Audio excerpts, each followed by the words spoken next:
Now begin with a new topic, respiratory system. तो एक नए टॉपिक के साथ शुरुआत करते हैं। देखिए, रेस्पिरेटरी सिस्टम में बहुत सारे बीमारियां हैं, डिजीजेस हैं, जिनके बारे में डिस्कस करेंगे। ब्रोंकियल अस्थमा है, सीओपीडी है, नेजल कंजेशन है, एलर्जिक राइनाइटिस है। पर इन सब में जाने से पहले एक इंपॉर्टेंट पॉइंट है जो मैं यहाँ पे डिस्कस करना चाहूँगा रेस्पिरेटरी सिस्टम में, और वो है अलग अलग रूट्स ऑफ ड्रग एडमिनिस्ट्रेशन। तो कौन कौन से रूट से आप ड्रग्स देते हैं, रूट्स ऑफ ड्रग एडमिनिस्ट्रेशन। और देखिए, रूट्स ऑफ ड्रग एडमिनिस्ट्रेशन में एक तो जो रूट ऑफ ड्रग्स है वो सिस्टमिक होता है, जहाँ पे आप ड्रग्स को ओरल या आईवी से दे सकते हैं, और यहाँ पे कोई खास चीज़ नहीं है डिस्कस करने के लिए। पर एक दूसरा रूट जो इंपॉर्टेंट है, रेस्पिरेटरी सिस्टम को हम टारगेट कर रहे हैं, लंग्स को, तो मैं ये कर सकता हूँ कि डायरेक्टली मैं ड्रग्स को लंग्स में डाल दूँ, है कि नहीं। सो मतलब एक जो रूट है जिसके बारे में मैं बात करना चाहता हूँ यहाँ पे, उसे हम कहते हैं इनहेलेशनल रूट। और ये इनहेलेशनल रूट मैं पहले भी डिस्कस कर चुका हूँ आपके साथ जनरल फार्माकोलॉजी में। यहाँ पे एक बार और से और रिवाइज कर लेते हैं दोबारा, दिक्कत क्या है कि नहीं, ताकि आपको चीज़ों को समझने में आसानी हो। तो देखिए, इनहेलेशनल रूट से जब भी आप ड्रग देते हैं तो तीन फॉर्म में आप दे सकते हैं। एक कहते हैं पीएमडीआई। पीएमडीआई मतलब प्रेशराइज्ड मीटर्ड डोज इनहेलर, एक मशीन ये होता है। दूसरा है डीपीआई, जिसे हम कहते हैं ड्राई पाउडर इनहेलर।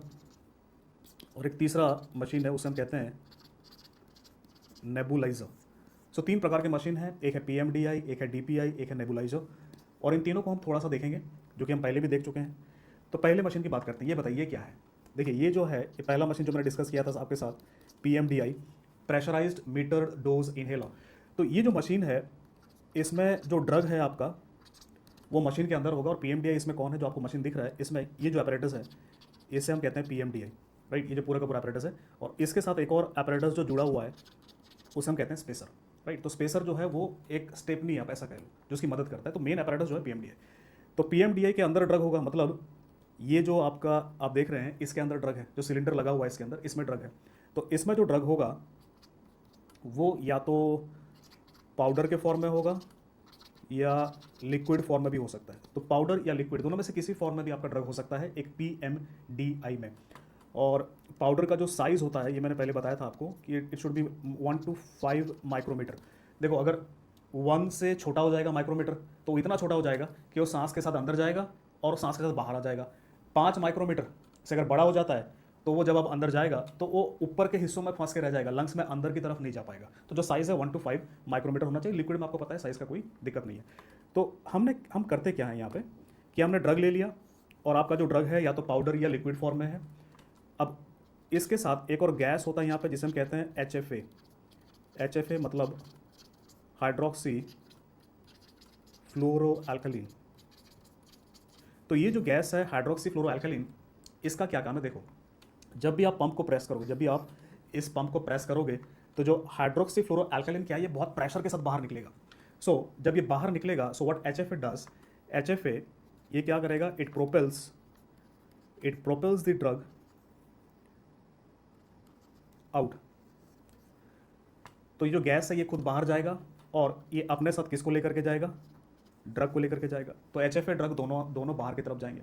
अब एक चीज़ को समझो, जब भी मैं दबाऊंगा इसको, तो गैस के साथ ड्रग बाहर को निकलेगा, और अंदर जाने के लिए उसी मोमेंट में एग्जैक्टली मुझे सांस भी अंदर खींचना पड़ेगा, जिसे हम कहते हैं इंस्पिरेशन। तो मैंने दबाया और मैंने सांस अंदर लिया, मैंने दबाया और मैंने सांस अंदर लिया। सो कहने का मतलब ये है कि तो इनके साथ एक प्री रिक्विजिट है, या एक ज़रूरत की बात यह है कि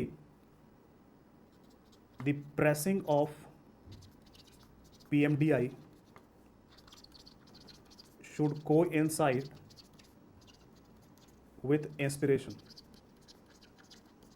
तो जब भी आप इस apparatus को दबाएंगे तो आपको सांस अंदर खींचना पड़ेगा। आप खुद सोच करके बताओ, इस चीज़ को आप एक एडल्ट को ट्रेन कर सकते हो, बड़े आदमी को ट्रेन कर सकते हो, पर एक छोटा बच्चा है, 6 साल 8 साल का बच्चा है, क्या आप उसको ये चीज़ के लिए ट्रेन कर सकते हो? क्या वो इतने अच्छे से उसको दबाते वक्त सांस को अंदर खींच पाएगा? नहीं। तो उन बच्चों में हम क्या करें? तो उनके लिए हमने ढूंढ के निकाला है ये apparatus, जिसे हम कहते हैं स्पेसर। सो ये जो आपको प्रेस करते समय सांस को अंदर खींचना है, ये डिफ़िकल्ट है इन चिल्ड्रन। तो बच्चों में इस चीज़ को अचीव कर पाना डिफ़िकल्ट है, और इस वजह से हम क्या यूज़ करते हैं, स्पेसर इन चिल्ड्रन। तो देखो स्पेसर के दो बेनिफिट हैं, स्पेसर के दो बेनिफिट है। एक बेनिफिट आपका ये है स्पेसर का बेनिफिट कि आप बच्चों में यूज़ कर सकते हैं, क्योंकि आपको सांस अंदर खींचने की ज़रूरत नहीं है जब आप दबा रहे हैं, क्योंकि अगर बच्चा ने सांस अंदर नहीं भी खींचा तो आप जब दबाएंगे इस apparatus को तो ड्रग कहाँ जाएगा, आपने दबाया इसको, अब ड्रग कहाँ जाएगा, ड्रग स्पेसर में आ जाएगा, और स्पेसर में आने के बाद अगर वो सांस नहीं भी खींच पाया तो दोबारा जब सांस खींचेगा तो अब स्पेसर में से ड्रग उसके अंदर चला जाएगा। पहली बात। दूसरी बात बेनिफिट क्या है, देखो अगर मैं सिर्फ पंप को यूज़ करूँगा PMDI को डायरेक्टली, तो बहुत सारा ड्रग मेरे ओरोफेरेंजियल कैविटी में जमा हो जाएगा, और उससे उससे क्या हो सकता है, साइड इफेक्ट हो सकता है लोकल, प्लस ड्रग का वेस्टेज हो सकता है। अगर मैंने स्पेसर लगा दिया तो ड्रग स्पेसर में आएगा, और जब मैं सांस अंदर की तरफ खींचूंगा तो ज़्यादा से ज़्यादा ड्रग अंदर जाएगा, तो एक ड्रग का वेस्टेज नहीं होगा, दूसरा लोकल जमा नहीं होगा ड्रग, तो साइड इफेक्ट कम होगा। सो दूसरा बेनिफिट यहाँ पे ये है स्पेसर यूज़ करने का कि there is a decreased wastage of drug, drug कम वेस्ट होगा। तीसरा, there is a decreased incidence of local side effect. Local side effect कैसा होता है लोकल साइड इफेक्ट, देखो फॉर एग्जांपल जब भी आप स्टीरॉयड यूज़ करेंगे तो स्टीरॉयड का एक साइड इफेक्ट होता है जिसे हम कहते हैं ओरोफेरेंजियल कैंडिडियासिस, राइट। सो फंगल इन्फेक्शन करता है बिकॉज ओरोफेरेंजियल उसमें जमा हो जाता है। पर अगर मैं स्पेसर यूज़ करूंगा, अगर मैं स्पेसर यूज़ करूंगा तो ये कम हो जाएगा, इट इज डिक्रीज्ड। तो स्पेसर यूज़ करने के ये फायदे हैं। स्पेसर यूज़ करने का पहला फायदा क्या बताया मैंने, आप बच्चों में यूज़ कर सकते हैं। दूसरा, ड्रग का वेस्टेज कम होगा, ज़्यादा ड्रग लंग में जाएगा, इफेक्ट भी ज़्यादा आएगा। तीसरा, लोकल साइड इफेक्ट कम होगा जैसे कि ओरोफेरेंजियल कैंडिडियासिस। तो ये जो स्पेसर है इस पे आपको आपके नर्सिंग एग्जाम्स में काफ़ी क्वेश्चन आ सकते हैं, प्रोस्पेक्टिव क्वेश्चन, कि भाई स्पेसर का क्या काम है PMDI के साथ, राइट। और या फिर एक नर्सिंग इम्प्लीकेशन आ सकता है, ये आपका नर्सिंग इम्प्लीकेशन है कि एज ए नर्स जब भी किसी पेशेंट को एक पंप दिया जाएगा PMDI का, तो आप क्या हिदायत देंगे पेशेंट को, आप हिदायत देंगे कि भैया जब भी पंप को दबाएं तब सांस अंदर की तरफ खींचें, राइट। तो ये एक अपैरेटस है जो हमने डिस्कस करना था।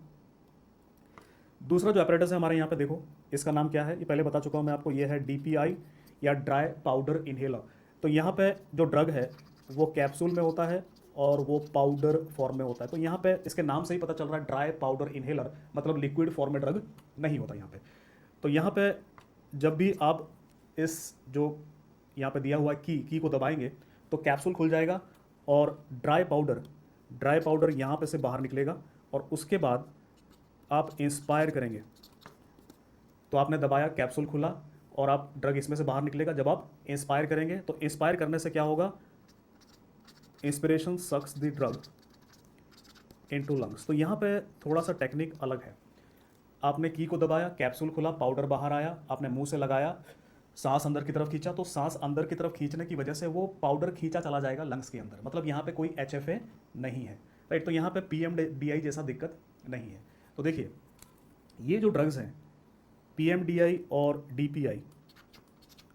DPI और PMDI, ये ड्रग्स के लिए यूज़ किया जाता है। जैसे कि कौन से ड्रग्स यूज़ करते हैं इसमें, आपके बीटा टू एगोनिस्ट यूज़ किया जाता है। बीटा टू एगोनिस्ट जैसे कि साल्बुटामोल दिया जाता है, एंटी कोलिनर्जिक ड्रग दिया जाता है जैसे कि एप्राट्रोपियम, इससे स्टेरॉयड्स दिए जाते हैं जैसे कि, तो मैं एक एक एग्जांपल दे रहा हूँ, इसका मतलब ये नहीं कि एक ही ड्रग है, बहुत सारे ड्रग्स हैं जो हम डिस्कस करेंगे थोड़ी देर में। स्टेरॉयड्स दे सकते हैं आप, क्रोमोलिन दे सकते हैं। तो इन ड्रग्स को आप PMDI या DPI दोनों में से किसी में भी, जिसमें भी अवेलेबल होता है उसमें आप दे सकते हैं। दिए जाते हैं जैसे कोलिनर्जिक ड्रग दिया जाता है जैसे कि एप्राट्रोपियम, इससे स्टेरॉयड्स दिए जाते हैं जैसे कि, तो मैं एक एक एग्जांपल दे रहा हूँ, इसका मतलब ये नहीं कि एक ही ड्रग है, बहुत सारे ड्रग्स हैं जो हम डिस्कस करेंगे थोड़ी देर में। स्टेरॉयड्स दे सकते हैं आप, क्रोमोलिन दे सकते हैं। तो इन ड्रग्स को आप PMDI या DPI दोनों में से किसी में भी, जिसमें भी अवेलेबल होता है उसमें आप दे सकते हैं। तीसरा बात करते हैं, जो हमारा तीसरा अपैरेटस है, ये जो अपैरेटस है इसे हम कहते हैं नेबुलाइज़र। और दोस्तों ये जो नेबुलाइज़र है ये कैसे काम करता है, देखो यहाँ पे जो ड्रग है वो लिक्विड फॉर्म में होना चाहिए, liquid drug. So drug should be in liquid form. तो ये मेरा ड्रग है, यहाँ पे देखिए ये जो ड्रग है यहाँ पे ये लिक्विड फॉर्म में है। अब मैं क्या कराऊंगा, यहाँ पे इसके थ्रू जो पाइप जा रहा है मशीन में, इसके थ्रू मैं कंप्रेस्ड गैस को पास कराऊंगा। तो ये जो कंप्रेस्ड गैस जब पास करेगा लिक्विड के थ्रू, तो यहाँ पे ये क्या बनाएगा, इसका भाप बनाएगा। तो यहाँ से क्या बाहर आएगा, मिस्ट। किसका मिस्ट, ड्रग का मिस्ट। तो जो भी लिक्विड ड्रग है वो भाप में परिवर्तन हो जाएगा, कन्वर्ट हो जाएगा मिस्ट में, और वो इस मास्क के थ्रू बाहर आएगा। पेशेंट को आप मास्क लगाएंगे तो लगातार उसको वो इनहेल करेगा। तो देखिए इनका जो यूज़ है, इनको ज़्यादातर हम एमरजेंसी में यूज़ करते हैं। एमरजेंसी में यूज़ करेंगे बिकॉज देखो जो PMDI है या ड्राई पाउडर इनहेलर है, उनको हम कहाँ यूज़ करते हैं, PMDI या DPI, इनको हम यूज़ करते हैं for day to day use. मतलब पेशेंट OPD बेस्ड, तो पेशेंट अपने घर पे है और उसको दिक्कत हुई, ब्रोंकियल आस्मा की, सांस लेने में दिक्कत हो रही है, तो वो एक पंप ले लेगा। पर पेशेंट इमरजेंसी में आया और उसको फॉर एग्जांपल ब्रोंकियल आस्मा का एग्जाजर्बेशन है और अब हमें आधे घंटे या 1 घंटे तक लगातार उसको साल्ब्यूटामॉल देना है। तो यहाँ पे ब्रोंकियल आस्मा के एग्जाजर्बेशन में अपने को साल्ब्यूटामॉल देना है।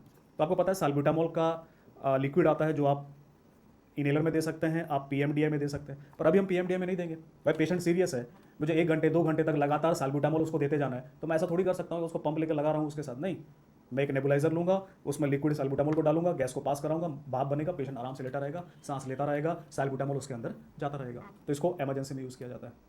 तो दोस्तों ये जो मैंने 3 apparatus आपको बताए, ये मैं आपको पहले भी बता चुका हूँ। यहाँ पे बताने का मेरा मकसद सिर्फ इतना है कि आप एक बार रिवाइज कर लें इसको, और अभी जो हम डिस्कस करने वाले हैं ड्रग्स, वो आप आसानी से समझ पाएँ। अब आगे बढ़ते हैं, और सबसे पहला डिसऑर्डर, या आप ये कह लीजिए सबसे इम्पॉर्टेंट डिसऑर्डर जो है वो है ब्रोंकियल आस्मा। सो रेस्पिरेटरी सिस्टम में अगर मैं आपसे कहूँ 90% क्वेश्चंस ब्रोंकियल आस्मा से आते हैं, तो मैं गलत नहीं हूँ। तो ये सबसे इंपॉर्टेंट है। तो पहला चीज़ हम देखते हैं कि ब्रोंकियल आस्मा में होता क्या है। इसे हम कहते हैं pathophysiology, pathophysiology of bronchial asthma. तो ब्रोंकियल आस्मा में किस प्रकार से पेशेंट को दिक्कत होती है। तो एक सिंपल सा फैक्ट आपको पता होगा कि जो ब्रोंकियल आस्मा के पीछे जो सबसे प्राइमरी कारण है, प्राइमरी रीज़न है, वो है exposure to allergen, exposure to an allergen. तो आपको पता है हर इंसान को अलग अलग प्रकार की एलर्जी होती है, किसी को किसी से, किसी को किसी चीज़ से एलर्जी होती है। तो कोई पेशेंट है और पेशेंट का एक्सपोजर हुआ एलर्जन को, तो ये एलर्जन क्या करता है, ये एक्टिवेट करेगा, this allergen activates T helper cells. तो ये एलर्जन आपके टी हेल्पर सेल्स को एक्टिवेट करता है, और जो टी हेल्पर सेल्स हैं ये क्या करेंगे, ये बनाएंगे इंटरल्यूकिन 4। सो इंटरल्यूकिन 4 रिलीज होता है आपके टी हेल्पर सेल से, और ये इंटरल्यूकिन 4 स्टिमुलेट करेंगे आपके प्लाज्मा सेल्स को, और प्लाज्मा सेल्स से रिलीज़ होगा इम्यूनोग्लोबुलिन ई। तो एक एलर्जन आया, उसने आपके टी हेल्पर सेल को एक्टिवेट किया आपकी बॉडी में, और उस टी हेल्पर सेल ने इंटरल्यूकिन 4 निकाला। वो इंटरल्यूकिन 4 प्लाज्मा सेल को एक्टिवेट करते हैं, जिससे इम्यूनोग्लोबुलिन ई निकलता है। अब देखो इम्यूनोग्लोबुलिन ई क्या करेगा, ये बाइंड करेंगे आपके मास्ट सेल्स को, मास्ट सेल्स को बाइंड करेंगे, जिसकी वजह से मास्ट सेल्स फट जाएंगे, जिसे हम कहते हैं मास्ट सेल डीग्रेनुलेशन। तो मास्ट सेल्स आपके बॉडी में फट गए। अच्छा, मास्ट सेल फटने की वजह से होगा क्या, 3 इंपॉर्टेंट चीज़ें हैं जो हमने देखना है यहाँ पे। एक, मास्ट सेल फटने की वजह से इनमें से इन्फ्लेमेटरी मीडिएटर्स निकलेंगे, और ये जो इन्फ्लेमेटरी मीडिएटर्स हैं ये आपके लंग्स में क्या करेंगे, क्रॉनिक इन्फ्लेमेशन,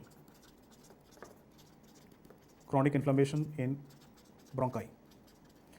तो इन्फ्लेमेटरी मीडिएटर क्रॉनिक इन्फ्लेमेशन कराएंगे। दूसरा, मास्ट सेल में से निकलता है हिस्टामिन, जो कि काम करेंगे H1 रिसेप्टर पे इन ब्रोंकाई। तो आपके ब्रोंकाई में H1 रिसेप्टर्स हैं, और उन H1 रिसेप्टर्स पे हिस्टामिन काम करेगा, दूसरा पहलू है। तीसरा, एराकिडोनिक एसिड बढ़ेगा, और एराकिडोनिक एसिड पे एक एंजाइम काम करता है, उसे हम कहते हैं 5-लॉक्स या लाइपोऑक्सीजनेस, और इस पे लाइपोऑक्सीजनेस काम करके क्या बनाता है, ये बनाता है ल्यूकोट्राइन C4D4। तो अंत में इनका जो फंक्शन क्या है, ये दोनों हिस्टामिन और ल्यूकोट्राइन, ये दोनों मिल करके, तो ल्यूकोट्राइन C4D4 अपने रिसेप्टर पे काम करेगा, और दोनों की वजह से होता क्या है, ब्रोंको कॉन्स्ट्रिक्शन होता है। राइट। तो आस्थमा में ये दो चीज़ें इंपॉर्टेंट है, एक तो आपके ब्रोंकाई में क्रॉनिक इन्फ्लेमेशन हो रहा है, दूसरा आपकी ब्रोंकाई छोटे हो गए, ब्रोंको कॉन्स्ट्रिक्शन हो गया, इसकी वजह से पेशेंट को क्या हो रहा है, सांस लेने में दिक्कत हो रही है। मतलब आस्थमा का जो ट्रीटमेंट है वो इसी पैथोफिजियोलॉजी में घिरा हुआ है। तो कैसे, देखो, सबसे पहले मैं क्या ब्लॉक कर सकता हूँ यहाँ पे मैं इम्यूनोग्लोबुलिन ई को ब्लॉक कर सकता हूँ by giving a drug called as omalizumab. तो ये जो ड्रग है ओमैलिजुमैब, ये क्या करेगा, इम्यूनोग्लोबुलिन ई को ब्लॉक कर देगा। दूसरा, मैं मास्ट सेल के डी ग्रेनुलेशन को ब्लॉक कर सकता हूँ by using a drug called as cromolyn. तो क्रोमोलिन जब भी हम यूज़ करेंगे तो मास्ट सेल नहीं फटेंगे, तो आगे की तरफ का जो किस्सा चल रहा था ये नहीं होगा। आगे हम क्या कर सकते हैं, इस क्रॉनिक इन्फ्लेमेशन को हम ब्लॉक कर सकते हैं, और इसके लिए हम क्या देंगे, स्टीरॉयड्स देंगे। तीसरा, इस H1 रिसेप्टर को हम ब्लॉक कर सकते हैं, इसके लिए हम एक ड्रग देंगे, उसका नाम है केटोटिफेन।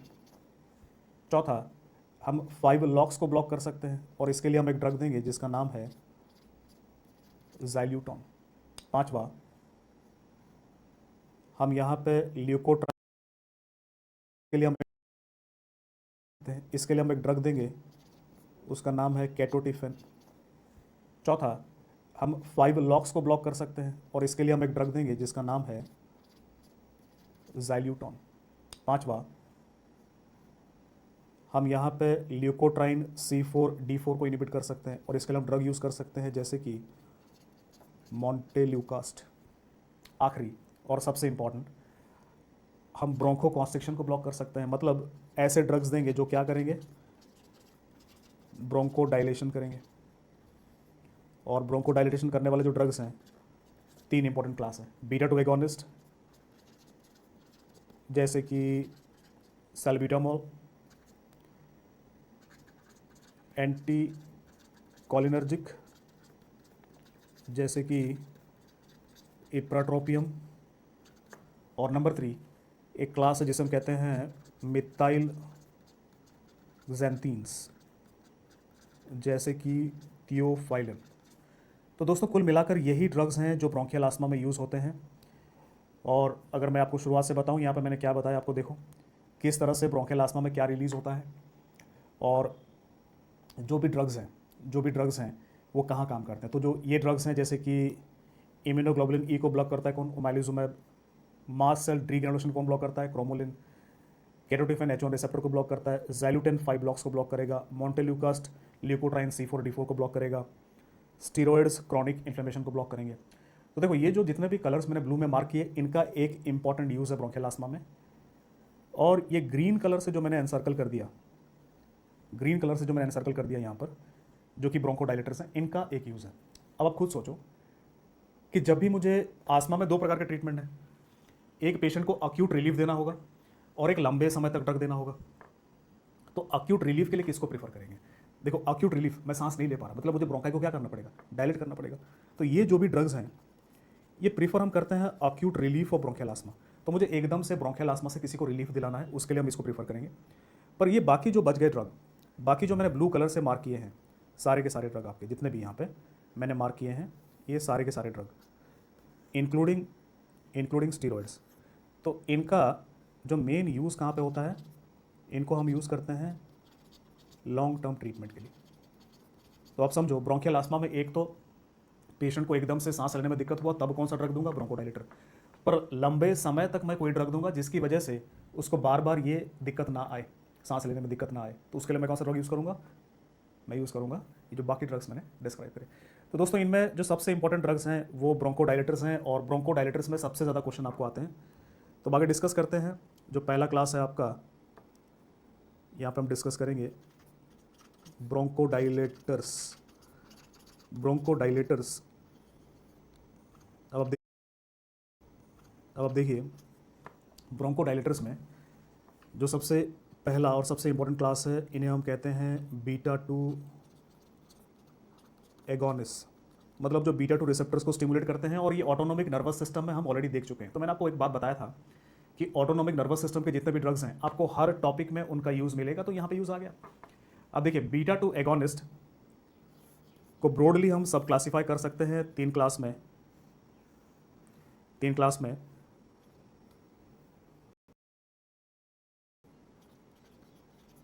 साबा लाबा और वी लाबा। तो साबा का मतलब क्या है, short acting period agonist, LABA मतलब long acting period agonist, V LABA मतलब very long acting period agonist. तो मैं ऐसा क्यों कहता हूँ कि जो साबा है इनका जो ड्यूरेशन ऑफ एक्शन है दोस्तों वो तकरीबन 2 से 4 घंटे है, जो लाबा है वो तकरीबन 12 घंटे काम करते हैं, और वी लाबा तकरीबन 24 घंटे काम करते हैं जब हम इनको इनहेलेशनल रूट से देते हैं। तो ये सारी बातें जो मैं बता रहा हूँ आपको इनहेलेशनल बीटा टू एगोनिस्ट के बारे में बता रहा हूँ। उनके अलग रूट्स भी हैं जो बाद में बताऊंगा, बस सबसे जो कॉमन रूट है इनहेलेशनल। तो अब देखो यहाँ पे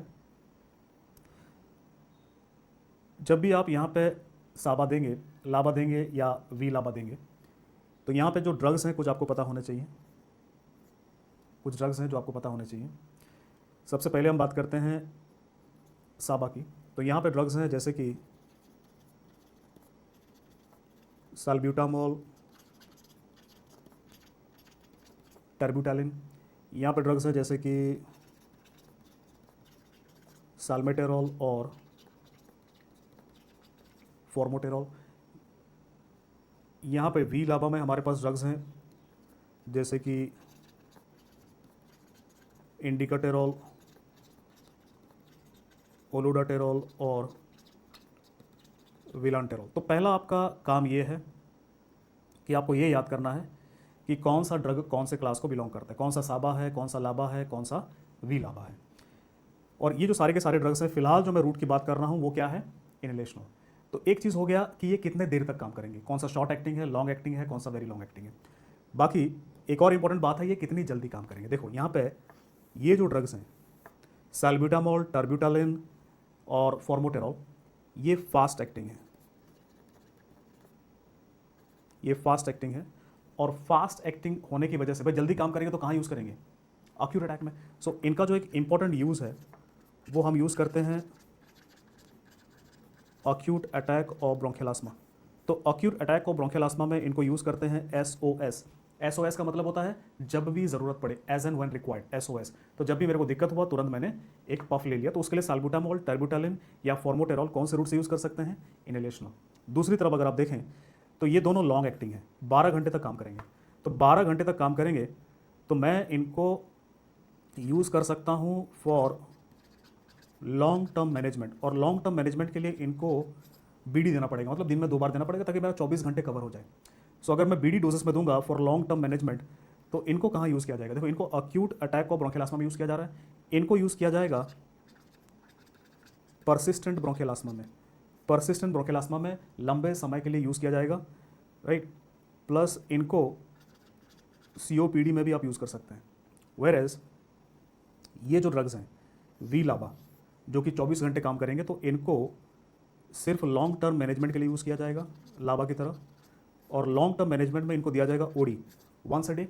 और यहाँ पे इनको सिर्फ और सिर्फ COPD के लिए यूज़ किया जाता है, इनका ब्रोंकियल अस्थमा में कोई यूज़ नहीं है। सो ब्रोंकियल अस्थमा में आप सिर्फ साबा यूज़ करते हैं या आप लाबा यूज़ करते हैं। तो अक्यूट अटैक और ब्रोंकियल अस्थमा मतलब इसको हम इंटरमिटेंट ब्रोंकियल अस्थमा भी कहते हैं। इंटरमिटेंट मतलब कभी कभार पेशेंट को अटैक आ रहा है। सो इंटरमिटेंट ब्रोंकियल अस्थमा में SOS जब भी ज़रूरत पड़े साल्ब्यूटामोल या टर्ब्यूटालिन का आप पंप ले लीजिए। पर अगर लंबे समय तक परसिस्टेंट ब्रोंकियल अस्थमा है उसके लिए मैं लाबा यूज़ कर सकता हूँ, और लाबा को मैं COPD में भी यूज़ कर सकता हूँ। लेकिन वी लाबा को इनहेलेशनल पंप के तौर पे सिर्फ और सिर्फ कहाँ यूज़ करेंगे, COPD में। सो दोस्तों अभी तक इन ड्रग्स का मैंने सिर्फ एक ही रूट बताया आपको, इनहेलेशनल, पर इनका दूसरा रूट भी है, वो भी देखते हैं। तो देखो और समझो यहाँ पे अदर रूट्स क्या है इन ड्रग्स का। तो यहाँ पे जो टर्ब्यूटालिन है इसको आप सबक्यूटेनियस रूट से दे सकते हैं, इसको आप सबक्यूटेनियस रूट से दे सकते हैं, और सबक्यूटेनियस रूट से दे सकते हैं for an acute attack of bronchial asthma. तो पर यहाँ पे एक नर्सिंग इम्प्लीकेशन है जो आपको याद रखना पड़ेगा फॉर टर्ब्यूटालिन। एक तो सबक्यूटेनियस रूट से देते कहाँ हैं, ओवर डेल्टोइड मसल। सो डेल्टोइड मसल में नहीं देते क्योंकि सबक्यूटेनियस रूट है, ओवर। सो डेल्टोइड मसल के ऊपर जो सबक्यूटेनियस एरिया है उसके ऊपर देते हैं। दूसरा terbutaline you have to protect from light, because light की वजह से इसका स्ट्रक्चर चेंज हो सकता है। तो इसका जो भी ग्लास का बोतल होगा उसको आपको लाइट से बचाना पड़ेगा, आपको उसको कवर करना पड़ेगा, राइट। वेयर इज साल्ब्यूटामोल और टर्ब्यूटालिन ये ओरल रूट से भी दिया जा सकता है, पर ओरल रूट से आप याद रखिएगा ये लॉन्ग एक्टिंग है। इनहेलेशनल रूट से भले ही शॉर्ट एक्टिंग है, पर ओरल टैबलेट के रूट से ये लॉन्ग एक्टिंग है, बिकॉज यहाँ पे ओरल में जो इनका टैबलेट या कैप्सूल जो भी यूज़ होता है वो एक्सटेंडेड रिलीज़ वाला होता है, और उसकी वजह से वो धीरे धीरे रिलीज़ होता है तो लॉन्ग एक्टिंग हो जाता है। मतलब जो टैबलेट फॉर्म है या कैप्सूल फॉर्म है सैल्ब्यूटामोल या टर्ब्यूटालिन का, इसका जो यूज़ है वो लॉन्ग टर्म मैनेजमेंट के लिए होता है। Long term management that is in persistent bronchial asthma. तो लॉन्ग टर्म मैनेजमेंट के लिए यूज़ होगा सिर्फ परसिस्टेंट ब्रोंकियल आस्मा में। इसके अलावा देखो यहाँ पे एक और चीज़ बता दूँ मैं आपको, मैंने आपको बताया था कि ये जितने भी आपके बीटा टू एगोनिस्ट हैं इनको आप इनहेलेशनल रूट से देंगे, और इनहेलेशनल रूट से जब भी आप देंगे तो यहाँ पर भी एक नर्सिंग इम्प्लीकेशन निकल करके आता है कि have to ask the patient to avoid I exposure. तो आपको पेशेंट को बताना पड़ेगा कि भैया जब भी आप पंप लें तो आंख में ड्रग नहीं जाना चाहिए, क्योंकि अगर आंख में ड्रग जाएगा तो साइड इफेक्ट होगा that is blurring of vision. तो इससे बचने के लिए ये बताना है आपको। अब समराइज करते हैं क्या कहा मैंने आपसे। जो साबा है short acting beta two agonist, इनको आप इनहेलेशनल रूट से दे सकते हैं, किसके लिए, अक्यूट अटैक ऑफ ब्रोंकियल आस्मा, पर इन्हें आप ओरल रूट से भी दे सकते हैं दोनों को, किसके लिए, लॉन्ग टर्म मैनेजमेंट ऑफ आस्मा। टर्ब्यूटालिन को आप सबक्यूटेनियस रूट से भी दे सकते हैं, किसके लिए, अक्यूट अटैक ऑफ आस्मा। लाबा की क्या बात करी हमने, लाबा को सिर्फ और सिर्फ लॉन्ग टर्म मैनेजमेंट के लिए यूज़ किया जाता है, कहाँ पे, परसिस्टेंट ब्रोंकियल आस्मा में और सीओपीडी में। वी लाबा की बात करते हैं, वंस ए डे देते हैं लॉन्ग टर्म मैनेजमेंट के लिए सिर्फ और सिर्फ कहाँ पे, सीओपीडी में। तो ये दोस्तों हमारा पहला क्लास हुआ, और जो पहला क्लास हमने डिस्कस करा वो बीटा टू एगोनिस्ट। अब कुछ बातें और रहती हैं बीटा टू एगोनिस्ट के बारे में, जैसे कि बीटा टू एगोनिस्ट का साइड इफेक्ट। तो एक सवाल आपके एग्जाम में आता है, बताइए कौन सा सबसे कॉमन साइड इफेक्ट है। तो इनका जो सबसे कॉमन साइड इफेक्ट है वो है tremor. Most common side effect is tremor. Second common side effect is palpitation. So tremor करते हैं ये, पैल्पिटेशन करते हैं। तो पैल्पिटेशन का मतलब क्या होता है, हार्ट रेट बढ़ जाता है जिसकी वजह से पैल्पिटेशन होता है। तो यहाँ पे एक चीज़ आपको ध्यान में रखना होगा कि you have to monitor pulse both before and after giving drug.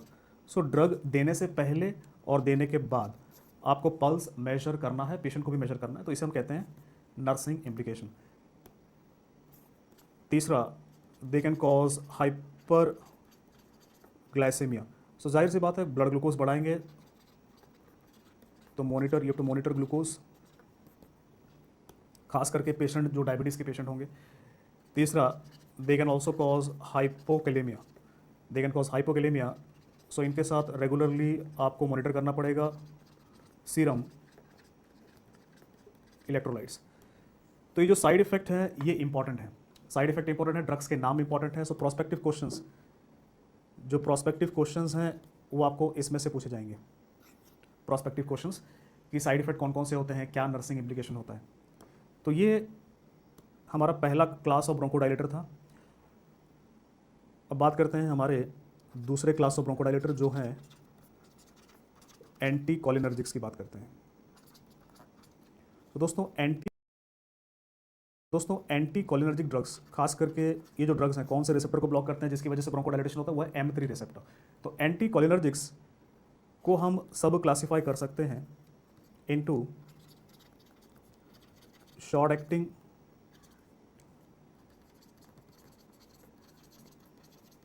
Intermediate acting and long acting. देखो शॉर्ट एक्टिंग में एक ड्रग है इप्राट्रोपियम, इंटरमीडिएट एक्टिंग में एक ड्रग है एक्लिडिनम, लॉन्ग एक्टिंग में ड्रग्स हैं जैसे कि यूमेक्लिडिनम और टायोट्रोपियम। तो देखो अगर मैं इन ड्रग्स को दूंगा पूरे दिन को कवर करने के लिए तो इप्राट्रोपियम को देना पड़ेगा आपको QID, मतलब 4 टाइम्स, दिन में 4 बार देना पड़ेगा। एक्लिडिनम को आपको देना पड़ेगा BD, दिन में 2 बार। इनको देना पड़ेगा दिन में OD। और ये जो रूट है इनका भी रूट है इनहेलेशनल है, route is inhalational. So inhalational route से QID, BD, OD आपको देना पड़ेगा। और यूज़ कहाँ पे होते हैं, ये COPD में यूज़ होंगे। तो COPD में अगर मैं लॉन्ग टर्म मैनेजमेंट की बात करूं तो लॉन्ग टर्म मैनेजमेंट के लिए सीओपीडी में आपको दिन में 4 बार देना पड़ेगा, 2 बार देना पड़ेगा, दिन में 1 बार देना पड़ेगा। ओवरऑल अगर आपसे सवाल पूछें ड्रग ऑफ चॉइस क्या है, तो जाहिर सी बात है जो दिन में 1 बार दे रहे हैं वो ज़्यादा फायदेमंद है। सो लॉन्ग टर्म मैनेजमेंट के लिए सीओपीडी में जो ड्रग ऑफ चॉइस है, प्रीफर ड्रग है, वो टायोट्रोपियम है। Tiotropium is a drug of choice for COPD. देखिए इसके अलावा और कहाँ यूज़ हो सकता है, ब्रोंकियल आस्मा में। ब्रोंकियल आस्मा में हम इनको यूज़ कर सकते हैं as add on to beta 2 agonist. तो मैंने आपको कहा था ब्रोंको डायलेटर जो प्रीफर करते हैं वो साल्ब्यूटामॉल है और साल्मेटेरॉल है, वो सारे बीटा 2 एगोनिस्ट हैं। पर अगर उनसे काम नहीं बन रहा तो उनके ऊपर हम ऐड कर सकते हैं। तो खासकर इनको लाबा के साथ ऐड करते हैं फॉर परसिस्टेंट। और कहाँ यूज़ हो सकता है, ब्रोंकियल आस्मा में। ब्रोंकियल आस्मा में हम इनको यूज़ कर सकते हैं as add on to beta 2 agonist. तो मैंने आपको कहा था ब्रोंको डायलेटर जो प्रीफर करते हैं वो साल्ब्यूटामॉल है और साल्मेटेरॉल है, वो सारे बीटा 2 एगोनिस्ट हैं। पर अगर उनसे काम नहीं बन रहा तो उनके ऊपर हम ऐड कर सकते हैं। तो खासकर इनको लाबा के साथ ऐड करते हैं फॉर परसिस्टेंट ब्रोंकियल आस्मा के लिए आप लाबा के साथ ऐड कर सकते हैं। तो ये जो एंटी कोलिनर्जिक ड्रग्स हैं, एंटी कोलिनर्जिक ड्रग्स, इनका साइड इफेक्ट क्या है। देखिए इनका जो मोस्ट कॉमन साइड इफेक्ट है, अगर आप पंप के तौर पे लेंगे तो मोस्ट कॉमन साइड इफेक्ट कहाँ होगा, मोस्टली ओरल कैविटी में होगा। तो इनका जो मोस्ट कॉमन साइड इफेक्ट है वो ड्राई माउथ है, राइट, ड्राई माउथ है। बाकी जो सिस्टमिक साइड इफेक्ट्स हैं वो कम देखने को मिलता है, जैसे कि यूरिन रिटेंशन, कॉन्स्टिपेशन, तो ये रेयर, ये बहुत कम देखने को मिलता है। जो कॉमन साइड इफेक्ट है वो ज़्यादातर ओरल कैविटी में, दैट इज ड्राई माउथ। तो दोस्तों ये एक प्रोस्पेक्टिव क्वेश्चन है, आपके एग्जाम में सवाल आ सकता है कि बताइए इप्राट्रोपियम या टायोट्रोपियम का सबसे कॉमन साइड इफेक्ट क्या होगा। आपका आंसर होगा ड्राई माउथ, राइट। तो ये इंपॉर्टेंट चीज़ है जो आपको याद रखना है। तो हमने 2 क्लास ऑफ ब्रोंको डायलेटर्स की बात करी, अब तीसरे क्लास ऑफ ब्रोंको डायलेटर की बात करते हैं। जो तीसरा क्लास ऑफ ब्रोंको डायलेटर है हमारे पास, वो एक पुराना क्लास ऑफ ड्रग है जिसे हम कहते हैं मिथाइल ज़ैंथीन्स। इन्हें हम कहते हैं मिथाइल ज़ैंथीन्स। और मिथाइल ज़ैंथीन्स का सबसे पहले मैकेनिज्म ऑफ एक्शन देखते हैं, मतलब ये ब्रोंको डायलेटेशन तो करेंगे पर कैसे। सो मैकेनिज्म ऑफ एक्शन देखिए, एक तो ये फॉस्फोडाइस्ट्रेस 3 और 4 को ब्लॉक करते हैं, दूसरा ये एडेनोसिन रिसेप्टर को ब्लॉक करते हैं, और इन दोनों की वजह से जो इफेक्ट मिलता है वो ब्रोंको डायलेटेशन है। सो ब्रोंको डायलेटेशन का जो इफेक्ट है मिथाइल ज़ैंथीन्स के साथ वो 2 मैकेनिज्म है, फॉस्फोडाइस्ट्रेस 3 और 4 का ब्लॉक, दूसरा एडेनोसिन रिसेप्टर का ब्लॉक। अब यहाँ पे ड्रग्स कौन से हैं, देखो 2 इंपॉर्टेंट ड्रग्स हैं यहाँ पे जो हमने डिस्कस करना है। दूसरा की वजह से जो इफेक्ट मिलता है वो ब्रोंको डायलेटेशन है। सो ब्रोंको डायलेटेशन का जो इफेक्ट है मिथाइल ज़ैंथीन्स के साथ वो 2 मैकेनिज्म है, फॉस्फोडाइस्ट्रेस 3 और 4 का ब्लॉक, दूसरा एडेनोसिन रिसेप्टर का ब्लॉक। अब यहाँ पे ड्रग्स कौन से हैं, देखो 2 इंपॉर्टेंट ड्रग्स हैं यहाँ पे जो हमने डिस्कस करना है, थियोफाइलिन और एमाइनोफाइलिन। और इन ड्रग्स के रूट की अगर हम बात करें, थियोफाइलिन और एमाइनोफाइलिन, तो थियोफाइलिन को ओरल रूट से ज़्यादा प्रीफर किया जाता है एज कम्पेयर टू इंट्राविनस, माइनोफाइलिन को इंट्राविनस रूट से ज़्यादा प्रीफर किया जाता है एज कम्पेयर टू ओरल। कहने का मतलब ये है कि जब भी आप एक मिथाइल ज़ैंथीन चाहते हैं ओरल वाला, तो ओरल वाले में प्रीफर करेंगे थियोफाइलिन को, अगर आप चाहते हैं इंट्राविनस वाला आप प्रीफर करेंगे एमाइनोफाइलिन को। यूज़ कहाँ पे होगा, देखो इन दोनों का यूज़ है ब्रोंकियल आस्मा में, और ब्रोंकियल आस्मा में अगर हम बात करें एक अक्यूट एग्जाजर्बेशन की, मतलब इमरजेंसी का पेशेंट है, बहुत सीवियर अटैक है, उस केस में आप आईवी यूज़ करेंगे, दोनों को यूज़ कर सकते हैं लेकिन प्रीफर करेंगे एमाइनोफाइलिन को। पर अगर मैं बात कर रहा हूँ ब्रोंकियल आस्मा में long term management, that is in case of persistent bronchial asthma, तो यहाँ बात मतलब इमरजेंसी का पेशेंट है, बहुत सीवियर अटैक है, उस केस में आप आईवी यूज़ करेंगे, दोनों को यूज़ कर सकते हैं लेकिन प्रीफर करेंगे एमाइनोफाइलिन को। पर अगर मैं बात कर रहा हूँ ब्रोंकियल आस्मा में long term management, that is in case of persistent bronchial asthma, तो यहाँ हम प्रीफर करेंगे ओरल को, प्रीफर करेंगे थियोफाइलिन को, हालांकि आप एमाइनोफाइलिन भी यूज़ कर सकते हैं। तो कुल मिलाकर ये इनका यूज़ है मिथाइल ज़ैंथीन्स का। पर देखिए मिथाइल ज़ैंथीन्स में एक जो सबसे इम्पॉर्टेंट एस्पेक्ट है वो उनका, पर देखिए मिथाइल ज़ैंथीन्स में एक जो सबसे इम्पॉर्टेंट एस्पेक्ट है वो उनका यूज़ नहीं है, बल्कि जो सबसे इम्पॉर्टेंट एस्पेक्ट है वो उनका साइड इफेक्ट है कि मिथाइल ज़ैंथीन्स करते क्या है। देखिए आप इस बात को समझिए कि इनका जो थेराप्यूटिक रेंज है वो बहुत लो है, और इनका थेराप्यूटिक रेंज है 5 से लेकर 20 मिलीग्राम्स पर लीटर, राइट, 5 से 20 मिलीग्राम्स पर लीटर। और ये कुछ साइड इफेक्ट्स करते हैं, जैसे कि फॉस्फोडाइस्ट्रेस को ब्लॉक करने की वजह से क्या साइड इफेक्ट होता है। फॉस्फोडाइस्ट्रेस को ब्लॉक करने की वजह से हेडेक होता है, नौजिया होता है, वॉमिटिंग होता है। पर जो आपके एडेनोसिन रिसेप्टर्स हैं उनको ब्लॉक करने की वजह से क्या होता है, एडेनोसिन रिसेप्टर को जब भी आप ब्लॉक करेंगे तो उनकी वजह से ज़्यादा सीरियस साइड इफेक्ट होता है, जैसे कि एरिथमिया होता है, सीजर होता है।